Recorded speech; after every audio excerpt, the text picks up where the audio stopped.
Hello friends, আশা করছি সকলে খুব ভালো আছো, সুস্থ আছো। তো আগের ভিডিওতে তো তোমরা দেখেছিলে এক্সারসাইজের অঙ্কগুলো করাচ্ছিলাম।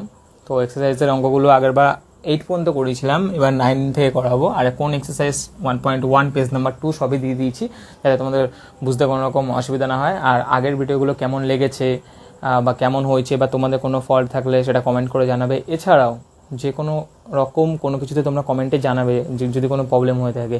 আর এছাড়া আমরা আকসারা টিম থেকে সবার কাছে বলবো যে তোমরা অবশ্যই ফিডব্যাক দিও, কারণ আমরা মনে করি যে ফিডব্যাক পেলে আমরা আমাদের কোন জায়গাটায় উইক আছে সেটাকে আমরা ইমপ্রুভ করতে পারবো, তাতে তোমাদেরও সুবিধা হবে, আমরাও খুবই উৎসাহিত হব এবং নিজেদেরকে ইমপ্রুভ করতে পারবো। কারণ আমরাও মানুষ, ভুল ত্রুটি হতেই পারে।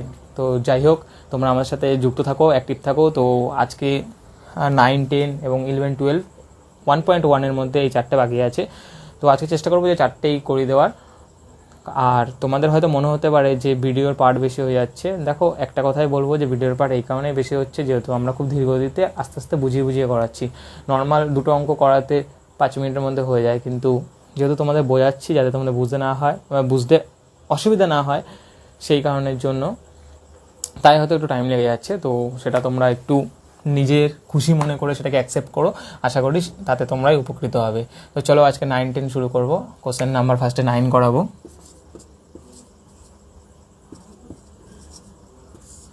দেখো, এখানে 3টে সংখ্যা দিয়েছে। কি বলেছে? 2/3, একটা বলেছে 4/5, আর একটা বলেছে 3/2 ইন্টু 4/5। দেখো, এখানে তোমরা কোশ্চেনটা দেখতে পাচ্ছ 2/3, 4/5 ও 2/3 ইন্টু 4/5 এদের মধ্যে কোনটি সবচেয়ে বড় হিসাব করি। তো দেখো, প্রথমত যেটা আমাদের মাল্টিপ্লাই আছে সেটাকে আগে আমরা নর্মাল অংশে ট্রান্সফার করব। কিভাবে? দেখো, এর সাথে কিছু গুণ নেই, মানে এটাকে আমরা লিখতে পারি নর্মাল 2/3। এটাও তাই সেম, কারণ আমরা কি 2 তো লিখতেই পারি, তো সেম লিখছি। এটার ক্ষেত্রে দেখতে পাচ্ছ, এটার ক্ষেত্রে তোমাদের মাল্টিপ্লাই করার কি নিয়ম? নিচের মানে হর, নিচেরটাকে হর বলে কোনো একটা ভগ্নাংশের। তাও তোমরা জানো, আমি আশা করছি, তাও আমি লিখে দিচ্ছি। ধরলাম এক্স আর ওয়াই একটা যদি ভগ্নাংশ হয়, এটাকে বলে লব, নিচেরটাকে বলে হর।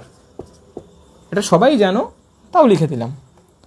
তাহলে লবের সাথে লব এবং হরের সাথে হর গুণ হয়। যখন কোনো ভগ্নাংশ মাল্টিপ্লাই হয় তখন হরে এবং লবে গুণ হয়। তো এই ক্ষেত্রে গুণ করলে কি হচ্ছে, ভগ্নাংশটা তখন হয়ে যাবে 8/15।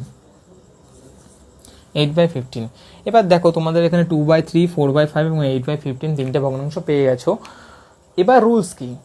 এবার দেখো, এখানে তোমরা নর্মাল বোঝো যে বাড়িতে ধরো তোমার বাবা 3টে মিষ্টি এনেছে, তার মধ্যে 2টো খেয়ে নিয়েছো। প্রথম দিন, কথার কথা ধরো সোমবার দিন 3টে মিষ্টি এনেছে, 2টো খেয়ে নিয়েছো। তারপরের দিন বাবা কি করলো, যে 5টা মিষ্টি আনলো, 5টার মধ্যে তুমি 4টে খেয়ে নিয়েছো, ঠিক আছে। তারপরের দিন 15টা এনেছেন, দেখা গেল বাড়িতে লোকজন এসেছে, আত্মীয় স্বজন এসেছে, 15টা মিষ্টি এনেছে, তার মধ্যে তুমি 8টা খেয়ে নিয়েছো, ধরে নাও। এবার যদি বাবা বলে যে তুই কোন দিনকে বেশি মিষ্টি খেয়েছিস আর কোন দিনকে কম মিষ্টি খেয়েছিস, ঠিক আছে। এখানে যেহেতু আমাদের কোশ্চেন সবচেয়ে বড় বের করতে হবে, তাই আমরা বলবো যে কোন দিন তুই সবচেয়ে বেশি মিষ্টি খেয়েছিস। তুমি কি বলতে পারবে তুমি তো একদিন 3টের মধ্যে 2টো খেয়েছো, 5টার মধ্যে 4টে খেয়েছো? এক্ষেত্রে কিন্তু বলতে পারবে না। যদি কথার কথা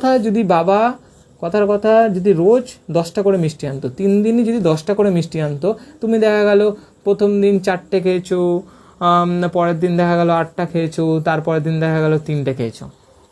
দেখো, বাবা যদি কথার কথা প্রতিদিন 10টা করে মিষ্টি নিয়ে আসতো, তুমি প্রথম দিন 4টে খেলে, পরের দিন 8টা খেলে, তারপরের দিন 3টে খেলে, যদি এইরকম হতো এরকম, তাহলে কিন্তু যদি বাবা জিজ্ঞেস করতো বলতো তুই কোন দিনকে মিষ্টি বেশি খেয়েছিস সবচেয়ে আর কোন দিন সবচেয়ে কম খেয়েছিস, তাহলে কিন্তু তুমি এক কথায় বলে দিতে পারতে যে 10টার মধ্যে 8টা খেয়ে নিয়েছো, মানে ওই দিন তুমি সবচেয়ে বেশি খেয়েছো।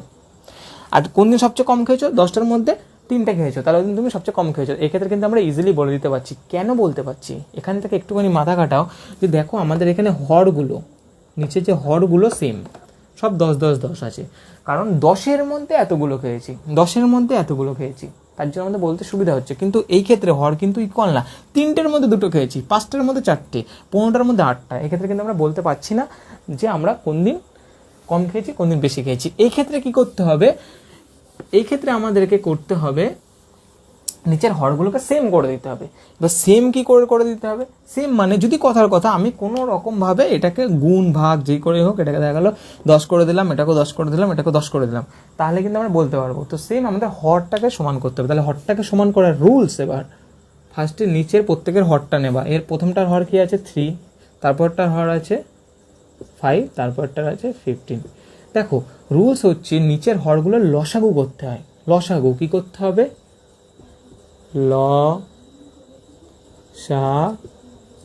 লসাগু করতে হবে। আশা করছি লসাগু করার রুলস তোমরা জানো। লসাগু করার সময় 3টে থাকুক, 4টে থাকুক, 5টা থাকুক, 10টা থাকুক, যে কটা সংখ্যা থাকুক, এখানে যেমন 1 2 3টে আছে, যে কটা সংখ্যা থাকুক রুলস হচ্ছে যতগুলো সংখ্যা থাকবে তার মধ্যে যে কোনো দুটোর মধ্যে যেন সেম সংখ্যা দিয়ে ডিভাইড করা যায়। যেমন কথার কথা আমি ফার্স্টে ছোট দিয়ে শুরু করব, 3 দিয়ে একে ডিভাইড করলে কত হয় 3, 3 একে 3, তাই 3। আর 5কে কি যাচ্ছে, 5কে যাচ্ছে না, তাই 5কে যাচ্ছে না মানে 5 রেখে দিলাম। 3 দিয়ে 15কে যায় 5। তাহলে বুঝতে পেরেছো, যে কোনো দুটো, 3টেকে কিন্তু ডিভাইড গেল না, কিন্তু মিনিমাম দুটোকে যেতে হবেই। ম্যাক্সিমাম যাই যাক, ম্যাক্সিমাম 3টে গেলেও আমার আপত্তি ছিল না, কিন্তু মিনিমাম দুটোকে যেতে হবেই। এবার কি করব, এবার পরেরটা দেখতে পাচ্ছি 5 দিয়ে করি। তাহলে 1 মধ্যে 5 কিছু করার নেই, 1ই হয়ে যাবে। 5 1 5 5 1 5। তাহলে দেখো এখানে এবার 1 1 1 চলে এসছে। চেষ্টা করতে হয় যত দূর ডিভাইড যায় তত দূর পর্যন্ত করতে। আর যখন 1 চলে আসে তারপর আর কিছু যায় না, কারণ 1কে আবার সেই 1 দিয়েই করবো। তাহলে 1 1 1 এরমই তো আসতে থাকবে। তার জন্য যখন 1 চলে আসবে নিচে তখন আমাকে আর করতে হবে না। আর আমাকে দেখতে হবে যত দূর পর্যন্ত ডিভাইড করা যায় তত দূর পর্যন্ত ডিভাইড করতে হবে। কথার কথা এখানে যদি আরও দুটো সংখ্যা থাকতো, তাদেরকে যদি কোনো সংখ্যাতে যেত তাহলে আবার একটা করতে হতো, এইভাবে। এবার রুলসটা হচ্ছে, তাহলে এই ক্ষেত্রে এরকমভাবে উৎপাদকে, এটাকে বলে উৎপাদক বিশ্লেষণ। উৎপাদক বিশ্লেষণ করার পরে লসাগু কি হবে, লসাগু হবে কি করতে হয়, গুণ করে দিতে হয়। যে কটা উৎপাদক বেরিয়েছে সে কটাকে। তাহলে 3 × 5, আর 1 যদি আমি গুণ করি 1 1 1, সেই 1ই তো হবে, তাই একটা 1 নিয়ে নিলাম, তাহলে হবে তোমার এখান থেকে 15। তাহলে আমার লসাগু হলো 15। এবার রুলস হচ্ছে এই যে 15 যে লসাগুটা, এটাকে প্রত্যেকটার সাথে গুণ করে দিতে হবে।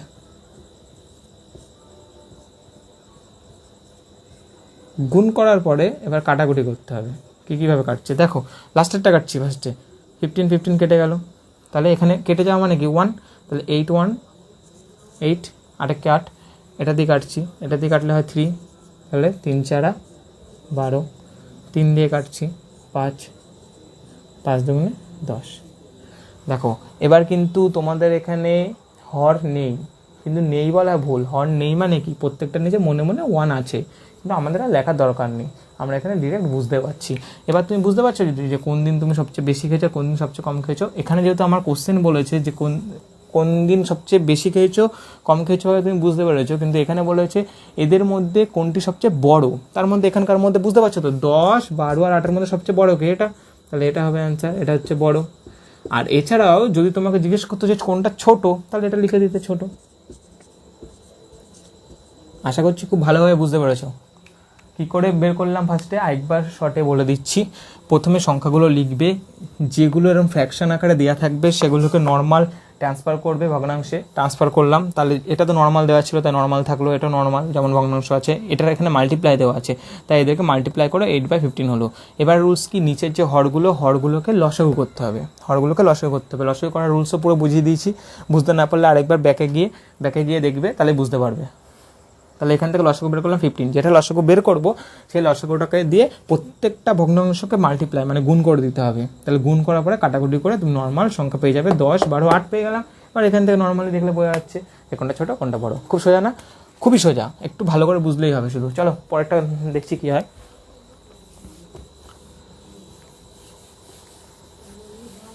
কোনো রকম অসুবিধা হলে তোমরা অবশ্যই কমেন্ট করে জানিও, আর আমাদের সাথে থেকেও আমাদের চ্যানেলটাকে সাবস্ক্রাইব করো, আর লাইক করে দিও অবশ্যই ভালো লাগলে, কারণ তোমাদের একটা লাইক আমাদেরকে উৎসাহিত করবে আরও। চলো 10 নম্বর পুরো সেম, পুরো A to Z পুরো সেম। কী আছে আগে লিখে নিই ভগ্নাংশটা। 5/2, আরেকটা আছে 7/3, আরেকটা আছে হচ্ছে 5/2 × 7 3।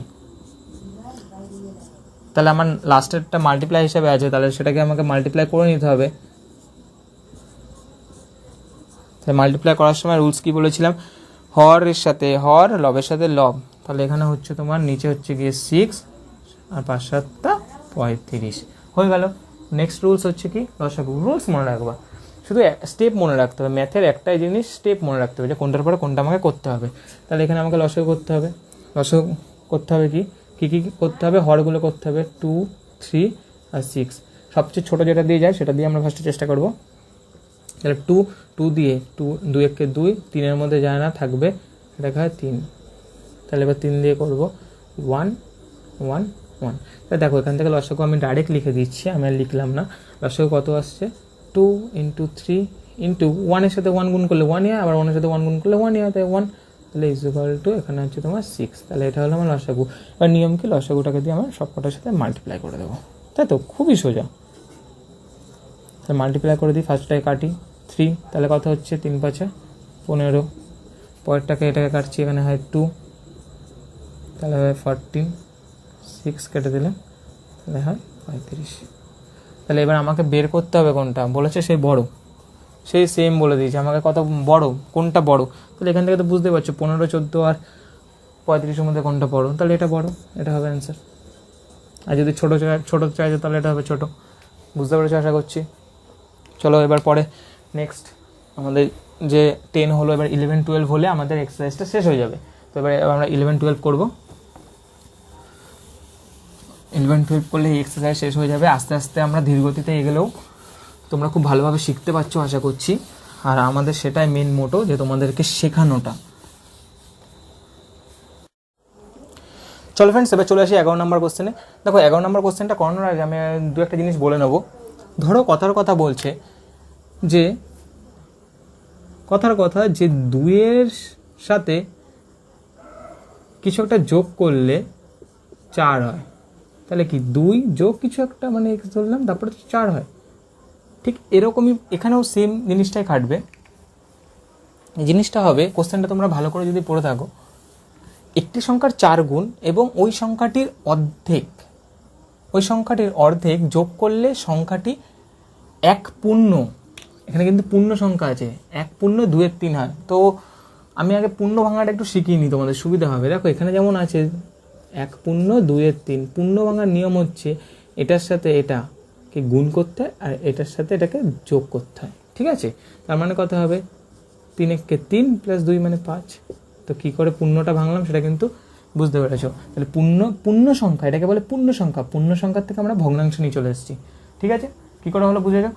চলো এবার তাহলে পড়ি। তাহলে সেই সেম একটি সংখ্যা 4 গুণ এবং সেই সংখ্যার অর্ধেকের সাথে যোগ করলে সংখ্যাটি হবে 1 পূর্ণ 2 এর 3। তাহলে সংখ্যাটি কত, সেম একই জিনিস আগে যেমন শিখিয়েছি।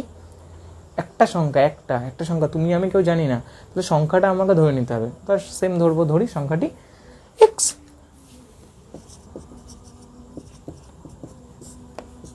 ধরি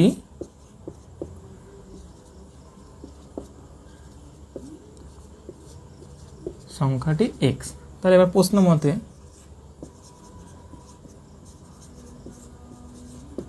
মতে একটি সংখ্যার 4 গুণ, তাহলে আমরা এখন বলতে পারি তো যে x এর 4 গুণ মানে কি 4 দিয়ে গুণ করব, নর্মাল একেবারে ছোটতে আমরা যেমন শিখেছি। এবং ওই সংখ্যাটির অর্ধেক, ওই সংখ্যা মানে কি x এর অর্ধেক। তাহলে x এর অর্ধেক কি করে বের করি, 2 দিয়ে ভাগ করে দিলে আমরা জানি অর্ধেক বেরিয়ে যায়। তাহলে আমরা কিন্তু স্টেপ বাই, একটা জিনিস মনে রাখবে যে অঙ্কের কোশ্চেনের মধ্যে সব কিছু লুকানো থাকে। তাই এখানেও কিন্তু কোশ্চেন বারবার পড়বে, বুঝতে না পারলে কোশ্চেন বারবার পড়বে, ভয় পাবে না, অঙ্ককে ভালোবাসাও শিখতে পারবে। একটি সংখ্যা 4 গুণ আমরা করে ফেললাম, 4 গুণ, ওই সংখ্যাটির অর্ধেক করে ফেললাম। কি করতে হবে, যোগ করতে হবে। তাহলে আমরা এখানে দিয়ে দিই যোগ। এবার কি বলে দিয়েছে, যোগ করলে সংখ্যাটি হবে 1 পূর্ণ 2 এর 3। 1 পূর্ণ 2 এর 3। তাহলে এখানে সংখ্যাটি হবে, তাহলে আমরা এখানে লিখবো সমান সমান 1 পূর্ণ 2 এর 3। এবার তাহলে চলে আসি পরের লাইনে, বা এটা হয়ে যাবে তোমার 4x + x/2 সমান সমান, একটু আগে পূর্ণ ভাঙা শিখিয়ে দিলাম, 3 একে 3 2 5 হয়ে গেল। বা দেখো এখানে x একটু আগে তোমাদের বলেছিলাম ভ্যারিয়েবল চেঞ্জ হয়, তাহলে এখানেও x, তাহলে এদেরকে যোগ করে দিতে হবে। আর যোগ করার প্রসেসটা কিন্তু আমি আগের শিখিয়ে দিয়েছি, যে কি করে ভগ্নাংশ যোগ করতে হয়, আগের যে ভিডিও তাতে শিখিয়ে দিয়েছি। বুঝতে না পারলে সেই ভিডিওটা একবার দেখে নিও। তাহলে যোগ করার নিয়ম কিছু নেই, মানে এর নিচে 1 আছে, তাহলে 1 আর 2 এর লসাগু নিতে হয়, লসাগু হয় 2। এই 1 দিয়ে, তাও একবার বলে দিচ্ছি, এই 1 দিয়ে 2কে ভাগ করলে হয় 2, এই 2 দিয়ে ওপরকে গুণ করতে হয়, তাহলে ওপরকে গুণ করতে গেলে সংখ্যায় গুণ হবে, 8x হয়ে যাবে। বুঝতে পেরেছো? যোগ আছে, যোগ দিলাম, 2 দিয়ে 2কে করলে হয় 1, 1 দিয়ে xকে করলে হয় x ইকুয়াল টু 5/3। একবার শর্টে বলছি, কিছু নেই মানে 1 আছে, তাহলে নিচের হরের লসাগু করতে হয়, হর আর হরের লসাগু করলে হয় 2, তাহলে এই 2কে এই হর দিয়ে ডিভাইড করতে হয়, মানে ভাগ করতে হয় 2, ও সেই 2টাকে দিয়ে উপরটাকে গুণ করতে হয়, তাহলে হয় 8x, আর 2 ডিভাইড করলে হয় 1 দিয়ে xকে করলে হয় x। খুব ভালোভাবে বুঝতে পেরেছো? তাহলে এবার এই দুটো গুণ করতে পারি, তাহলে হয় 9x/2। এবার আমার জিনিসটা কিন্তু আরো ইজি হয়ে গেল। এপাশ দিয়ে করছি, বা এই লাইনের পরে দেখো এপাশে 2টা ডিভাইড আছে, তাহলে ওপাশে গেলে গুণ হয়ে যাবে, তাহলে এপাশে শুধু পড়ে থাকবে ভ্যারিয়েবল মানে 9x, আর ওপাশে হয়ে যাবে 5/3 × 2, বা 9x = ওপরে গুণ করে দেবো, নিচে 3। আরেকটা জিনিস, এখানে আমার এটা আছে গুণ হিসাবে আছে, আগের ভিডিওতে কিন্তু বলেছিলাম যে এখানে কিছু বোঝাচ্ছে না, মানে এটা গুণ হিসাবে আছে, মানে 9x এর সাথে গুণ আছে, তাহলে ওপাশে গেলে ভাগ হয়ে যাবে, তাহলে ভাগ হয়ে যাবে মানে 1/9, অথবা তোমরা এই লাইনটাকে বড় করে দিয়ে নিচে 9 লিখতে পারো। তাহলে এবার x = হয়ে যাবে আমার 1/9, তাহলে এবার গুণ করে দাও নর্মাল, 3 নং 27, ওপরে হচ্ছে 10, তাহলে x এর মান হবে এটাই হবে তোমাদের অ্যান্সার। একবার শর্টে বলছি, প্রথমে আমাকে বলে দিয়েছে যে কোনো একটা সংখ্যা 4 গুণ এবং তার অর্ধেক যোগ করলে হবে 1/2/3। তাহলে ফার্স্ট আমরা সংখ্যাটা ধরে নেব, ধরে নিলাম x, তাহলে প্রশ্ন মতে x এর 4 গুণ মানে এখানে 4x বাই তার অর্ধেক ইকুয়াল টু হবে এটা, তাহলে 4x হলো, এখান থেকে এটা আসলো, পূর্ণ আমরা কী করে ভাঙলাম সেটাও শিখিয়ে দিয়েছি। দেন এই জায়গার পোর্শনটুকু কী করে কী করে যোগ করতে হয় সেটাও বলে দিলাম, সেটাকে যোগ করলাম, যোগ করে আমার এই লাইনটা আসলো। দেন আগে তো শিখিয়েছি কী করে চেঞ্জ হয়, এপার ওপারে গেলে সমানে ওপাশে গেলে চেঞ্জ হয় কি, এপাশে গেলে চেঞ্জ হয় কি, গুণ থাকলে ভাগ থাকলে গুণ, যোগ থাকলে বিয়োগ থাকলে যোগ। তো ইজিলি বুঝতে পেরেছো। চলো এরপরে আমরা নেক্সট কোশ্চেনে চলে আসবো। নেক্সট আর একটা কোশ্চেনই আছে, 12 নম্বর কোশ্চেন। তাহলে আমাদের নিজে করো 1.1 শেষ হবে, পরের ভিডিও থেকে আমরা শুরু করব কোষে করো 1.1। আর আশা করছি তোমাদের এখন একটু টাইম লাগলেও পরেরগুলো একটু আস্তে আস্তে ফাস্ট হবে। তোমরা যত আস্তে আস্তে শিখবে, ম্যাথ থেকে আস্তে আস্তে শিখবে, তাতে আস্তে আস্তে তোমাদের ফাস্ট হবে, তো তখন আমরাও ফাস্ট করাবো। তো সেই নিয়ে তোমাদের চিন্তা করতে হবে না, তোমরা শেখো, মেন হচ্ছে শেখাটা। তো আমাদের লাস্ট কোশ্চেন 12 নম্বর কোশ্চেন, এটা হয়ে গেলে আমাদের নিচে করো 1.1 শেষ হয়ে যাবে। এরপরে আমরা কোষে করো 1.1 সেটা করাবো। তো লাস্ট কোশ্চেনটা খুব ভালোভাবে দেখো, লাস্ট কোশ্চেন না, সবকটা কোশ্চেন খুব ভালোভাবে দেখতে হবে, মানে এটা লাস্ট কোশ্চেন।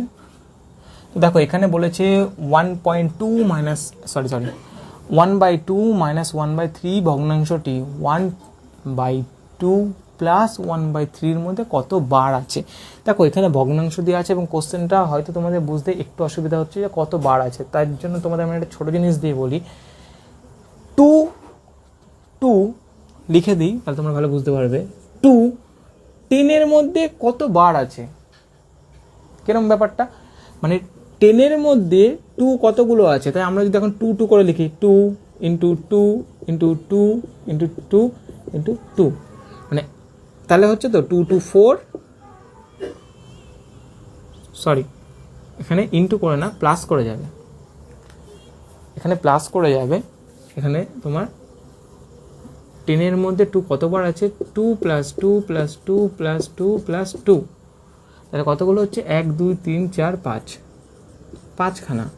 তাহলে এই ক্ষেত্রে তো আমরা 10 আর 2 ছোট সংখ্যা, তাই আমাদের বোঝাতে এবং বলতে আমরা বুঝতেও সুবিধা হচ্ছে, কিন্তু এই ভগ্নাংশের ক্ষেত্রে কি করে বলবে, এর জন্য আমরা তখন কি করব, ধরে নেব যে x বার আছে, তাহলে x বার, তাই দেখো 2 এর সাথে যদি আমরা 5 গুণ করি তাহলে কিন্তু 10 হয়ে যায়। সেরকমই আমরা যদি এখানে x ধরে নিই, তাহলে 2x = 10, তাই তো 2x = 10, তাহলে x = হবে 10/2 = 5, তাহলে অ্যান্সারটা আমরা পেয়ে যাচ্ছি। কীভাবে হচ্ছে সেটা আশা করি বুঝতে পেরেছো। তো চলো আমরা এবার মেন অঙ্কটা করে দেখি কীভাবে হবে।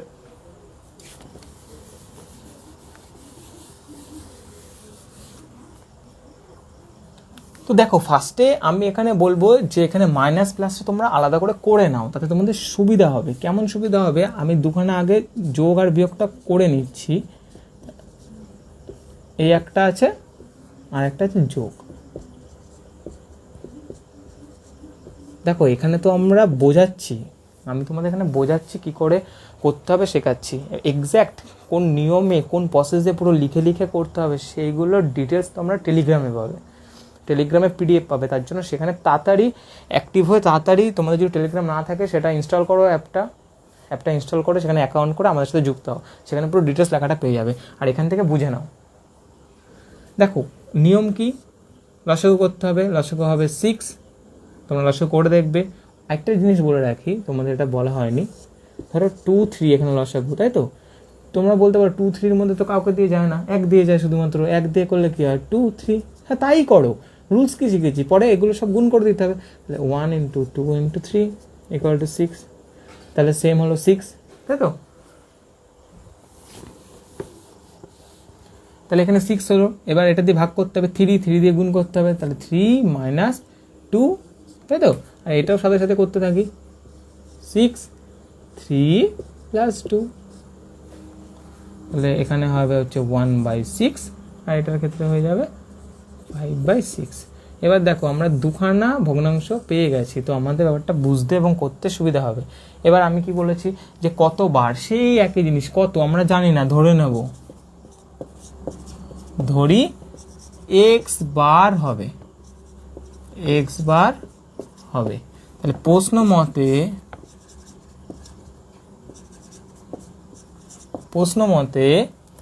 x বার হবে, কার হবে, প্রথমেরটা মানে কত, এটা, তাহলে এটার x বার, তাহলে এটা মানে 1/6 × x, তাই তো। 6 × x, আমি এখানে একটা দাগ দিয়ে দিই তোমাদের বুঝতে সুবিধা হবে। 6 × x = কি হবে, দ্বিতীয়টা মানে 5/6। কেন আমি আগে যোগ আর বিয়োগটা করে নিলাম এখন বুঝতে পারছো আশা করি। তো কি হলো, কত বার হবে আমরা জানি না, আমরা ধরে নিলাম x বার হবে, তার জন্য x বার মানে 1/6 এর x বার, তাহলে 1/6 × x = 5/6। এবার খুবই সোজা, দেখো বা x = 6, 1 তো কোনো ব্যাপার না, 1 আর x গুণ করলে 1ই হয়, তার জন্য 1 আর x গুণ করলে xই হয়। আর নিচে 6 আছে, 6 এখানে কি আছে, ডিভাইড আছে, অপাশে গেলে গুণ হয়ে যাবে। তাহলে এখানে তো আগে ছিলই 5 6 × এখানে 6। এবার আগে তোমাদের বলেছি কিছু নেই মানে 1 আছে, তার মানে এটা উপরে আছে এটা নিচে আছে, তাহলে এটা আর এটা কেটে গেল, রইল শুধু 5। তাহলে x এর মান কত বেরোলো, 5। তাহলে অ্যান্সার হবে আমার 5, এটাই হবে অ্যান্সার। তাহলে আমরা এখন বলতে পারি তো অ্যান্সার, যখন আমরা 5 পেয়ে গেছি তাহলে আমরা এটা বলতে পারি 1/2 - 1/3 ভগ্নাংশটি 1/2 + 1/3 মধ্যে 5 বার আছে। ক্লিয়ার? এই অঙ্কটার মাধ্যমে আমাদের এই চ্যাপ্টারটা শেষ হলো, মানে নিজে করি 1.1, নেক্সট দিন বা নেক্সট ভিডিও থেকে আমরা কোষে করি 1.1 করাবো। আশা করি দিন দিন যত তোমরা শিখবে তত আমাদের ভিডিও স্পিডও বাড়বে। তো তোমরা আমাদের সাথে একটু যুক্ত থাকো, একটু ধৈর্য ধরে থাকো, কিছু একটা শিখতে গেলে তো ধৈর্যের দরকার, তো ধৈর্য ধরে থাকো। সবাই সুস্থ থেকো, এই পরিস্থিতিতে পড়াশোনাটা চালিয়ে যাও এবং আমাদের সাথে অ্যাক্টিভ থেকো। কোনো রকম প্রবলেম হলে কমেন্ট করো, টেলিগ্রামে জয়েন হয়েও, এছাড়া লাইক শেয়ার কমেন্ট তো করবেই তোমরা, এটা তোমাদের কাছে আশা করছি। তো আজকের জন্য এখানেই, দেখা হচ্ছে পরের ভিডিওতে। জয় হিন্দ।